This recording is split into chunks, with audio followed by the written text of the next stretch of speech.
नमस्कार हजुरहरुमा चाहिँ म आज एउटा यस्तो टपिक लिएर आएको छु जुन टपिक चाहिँ हामी सबै व्यक्तिहरुको लाइफमा नै युज हुने गर्छ हैन सबैभन्दा पहिला पोजिटिभ थिंकिङ हैन धेरै जसो हामी व्यक्ति आजभोलि हामी के गर्छौं भने हामी सबैको माइन्डमा चाहिँ के हुन्छ भने अलवेज हैन वी थिंक नेगेटिभ के हामीले चाहिँ अब तपाई जता पनि हैन कतै जानुस् अथवा तपाई बाहिर कतै पनि जानुस् हैन तपाईले आफै फिल गरेर हेर्नुस् हैन के राम्रो कुरा कसैले भनिराख्नु भन्छ भने त्यहाँ सुन्ने मान्छे एकदम कम हुन्छ के काई झगडा होस् काई गाली गलोच गरोस् अनि हेर्नुस् त त्यहाँ कस्तो भिड लाग्छ हो के हैन त्यही हो के तपाईको नेगेटिभ कुरामा चाहिँ त्यो मान्छेहरुलाई एट्र्याक्ट गर्दो रहेछ के त्यो नेगेटिभले बट त्यो पोजिटिभ कुराहरुमा चाहिँ मान्छेहरु एट्र्याक्ट हुन सक्दैन के त्यही positive how to become positive है म त्यस बारेमा चाहिँ तपाईहरुसँग आज भन्न गइरहेको छु तपाईहरुसँग शेयर गर्न गइरहेको छु आफ्नो मनको कुराहरु आफूले बुझेको कुराहरु चाहिँ तपाईहरुमा आज भन्न गइरहेको छु है त पोजिटिभ किन हुनुपर्छ जीवनमा ल भन्नुस् त पोजिटिभ भनेको तपाईको अलवेज हैन तपाईको माइन्डसेट देखि लिएर तपाईको सबै के तपाईको नेचरहरु सबै चाहिँ अलवेज त्यो राम्रो सोच्नु पर्यो हैन राम्रो सोचतिर चाहिँ लाग्नु पर्यो खासमा हैन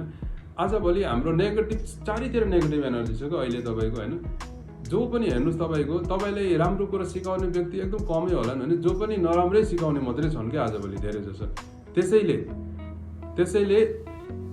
we always need to think positive हैन हामी चाहिँ पोजिटिभ हुन सक्नुपर्छ है त पोजिटिभ भएर चाहिँ बस्न सक्नुपर्छ त्यसको लागि हामीले के गर्ने सबैभन्दा पहिला फर्स्ट स्टेप भनेको चाहिँ तपाईले राम्रो सोच्नु पर्यो हेर्नुस् हामी अब ह्युमन बिङ भएर जन्मेपछि के हुन्छ हाम्रो थिंकिङ हाम्रो सोच हैन हाम्रो सोच आउँछ कि अब म यहाँ बसिरहेको छु नि मेरो माइन्डमा के मेरो त्यो सोच आइरहेको हुन्छ नि त्यस्तो तपाईहरु पनि कता हुनुहुन्छ अथवा त्यो घरमै हुनुहुन्छ या आफ्नो अफिसमा या विद्यार्थी हुनु जो भए पनि तपाई त्यहाँ बस्नु त तपाईको माइन्डमा अलवेज हैन के न के सोच आउँछ तर हामीले के गर्नुपर्छ भने त्यो सोचलाई चाहिँ हैन राम्रो सोच्नुपर्छ के तपाईले अलवेज थिंक पोजिटिभ भन्छ नि त्यो राम्रो तपाईले सोच्नु भयो भने चाहिँ के हुन्छ भने तपाईमा भएको त्यो नेगेटिभहरु जति पनि छ त्यो बिस्तारै बिस्तारै कम हुँदै जान्छ कि त्यसैले जहिले पनि त्यो राम्रो सोच्ने बानी लाउनुस् है त अब दोस्रो कुरा तपाईको हाम्रो जुन यो हेर्ने बानी हुन्छ नि हामी धेरै जसो व्यक्तिको के हुन्छ भने जे पनि कुरालाई नेगेटिभ वेमा हेर्ने के त्यसैले हामीले चाहिँ के गर्नुपर्छ भने जहिले पनि हैन हेर्दाखेरि त्यसले पोजिटिभ वेमा हेर्ने के अब केही भइरहेको छ भने त्यहाँ गएर पनि अब हैन त्यहाँ हामीले गएर त्यहाँबाट नि हामीले पोजिटिभ कुरा गेन गर्न सक्छौं के त्यहाँ चाहिँ हामीले गएर हैन त्यो पोजिटिभ कुराले पोजिटिभ वेमा चाहिँ हामीले हेर्नु पर्यो खासमा हैन त्यसैले जहिले पनि हैन तपाईको यो नजरिया हुन्छ नि त्यसलाई चाहिँ चेन्ज गर्नुस् है त अलवेज तपाईको पोजिटिभ वेमा चाहिँ हेर्ने गर्नुस् अनि तेस्रो पोइन्ट भनेको चाहिँ तपाईको हामीले लाइफमा एकदम हाम्रो त्यो उतो हुन्छ के हामीले शिकायत गर्ने गर्छ सबैसँग हैन कि मैले मेरो फल्नाको यस्तो छ मेरो यस्तो छ मैले भने जस्तो पाइन मैले जीवनमा सोचे जस्तो भएन भनेर त्यो हैन जहिले पनि त्यो अब भनौं न त्यो आरोप लाउने भने हे भगवान तपाईले उहाँ फल्नाहरुलाई मेरो ढिमकाहरुलाई चाहिँ यति राम्रो गर्दिनु भयो यति धेरै उहाँहरुलाई सुख सुविधा सबै थोक दिनुभयो तर मलाई केही पनि छैन सधैँभरि म चाहिँ अभावमै छु भनेर त्यो शिकायत चाहिँ गर्नु हुँदैन हैन जीवनमा जे छ नि तपाईले भगवानले जे दिनु भएको छ त्यसमा चाहिँ खुसी हुने चाहिँ तपाईले बानी लाउनु पर्छ है त एकदम यो चाहिँ कुरा एकदम जरुरी हो हैन कहिले पनि तपाईले आफूलाई चाहिँ अरूसँग कम्पेयर नगर्नुस् है यो तपाईले गर्न थाल्नु भने चाहिँ तपाईलाई एकदम समस्या आउँछ जे छ नि तपाई सायद तपाई साइकल चढेर जानुभन्छ भने तपाई त्यसैमा खुसी हुनुपर्छ के तपाईले आफूलाई खुसी राख्नलाई जहिले पनि हैन त्यो अरूसँग चाहिँ कम्पेयर गर्ने बानी चाहिँ नलगाउनुस् है त हजुर अनि अर्को स्टेप भनेको चाहिँ तपाईको अर्को पोइन्ट भनेको चाहिँ जस्तो यो अब जीवनमा धेरै समस्याहरू आउँछन् हैन त्यस्तो धेरै समस्याहरू आउँछन् त्यो समस्यालाई चाहिँ तपाईले धेरै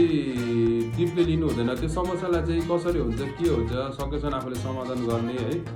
समाधान गरेर चाहिँ त्यसलाई त्यसको निर्णय चाहिँ निकाल्न सक्नुपर्छ है त अनि अर्को कुरा चाहिँ अर्को पोइन्ट भनेको तपाईको जहिले पनि जीवनमा हाँस्नु पर्छ है त तपाई पोजिटिभ हुनको लागि चाहिँ हाँस्नु पर्छ अलवेज कसरी हुन्छ हाँस्ने त्यतिकै त हाँस्दा उठ्दैन हामीले हाँस्नलाई पनि के गर्नुपर्छ तपाईले के गर्दा तपाई हाँस्नुहुन्छ हैन साथीभाइसँग बोलेर हुन्छ कि कि तपाईँ त्यस्तो केही टिभी या युट्युबमा होइन त्यो कमेडी कार्यक्रम हेरेर हुन्छ कि जे होस् हाँस्ने बानी चाहिँ लाउनुहोस् कि आफ्नो लागि दिनमा कमसेकम होइन आधी 1 घन्टा चाहिँ दिनुहोस् क्या बेलुकै भए पनि गएर चाहिँ तपाईँले यसो आफूलाई एन्टरटेनमेन्ट होइन आफैलाई चाहिँ एन्टरटेन पर्छ है त हाँस्ने बानी लाउनुहोस् है त यसले पनि तपाईँको एकदम तपाईँमा यो पोजिटिभ सोच हुनुको बानी चाहिँ आउँछ है त अनि अर्को कुरा भनेको exercise as you always know होइन यो चाहिँ एकदम जरुरी नै हो यो हामी सबैलाई एक्सर्साइज चाहिँ चाहिन्छ है नर्मली तपाईँ जिमै जानुपर्छ भन्ने पनि छैन तपाईँ घरमै बसेर हल्का योगा गर्न सक्नुहुन्छ होइन स्ट्रेच बोडीलाई स्ट्रेच गर्न सक्नुहुन्छ त्यो मण्डुको आसनहरू जुन भिडियोहरू मैले पहिला बनाइसकेको छु त्यो गर्न सक्नुहुन्छ त्यो गर्नुभयो भने तपाईँलाई धेरै नै फाइदा गर्छ होइन अनि तपाईँको यो नराम्रो सोच यो नेगेटिभ थिङ्किङहरूलाई पनि यसले एकदम हटाउँछ अनि अर्को भनेको तपाईँको ध्यानमा बस्नुपर्छ होइन ठ्याक्कै तपाईँको बिहान उठेर आँखा बन्द गर्ने होइन अनि औँलाले यस्तो गरेर ध्यानमा बस्नुहोस् होइन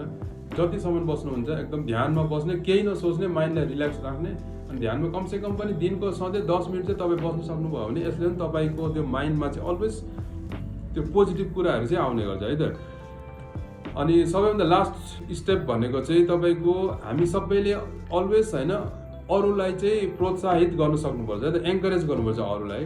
अरू कोही नेगेटिभ व्यक्ति तपाईँको छेउमा आएको छ अथवा उसले केही अब एउटा समस्याहरू देखाएको छ भने उसलाई तपाईँले सकिन्छ भने सकेसम्म उसलाई राम्रो सजेसन दिनुहोस् है राम्रो कुराहरू सिकाउनुहोस् त्यसले पनि के हुन्छ भने तपाईँमा पनि त्यसको एफेक्ट हुन्छ होइन अनि तपाईँलाई राम्रो फिल हुन्छ के तपाईँले गर्दा त्यो एकजना व्यक्ति पनि राम्रो सोच्न थाल्यो अथवा पोजिटिभ भयो भने त्यसले तपाईँलाई पनि धेरै नै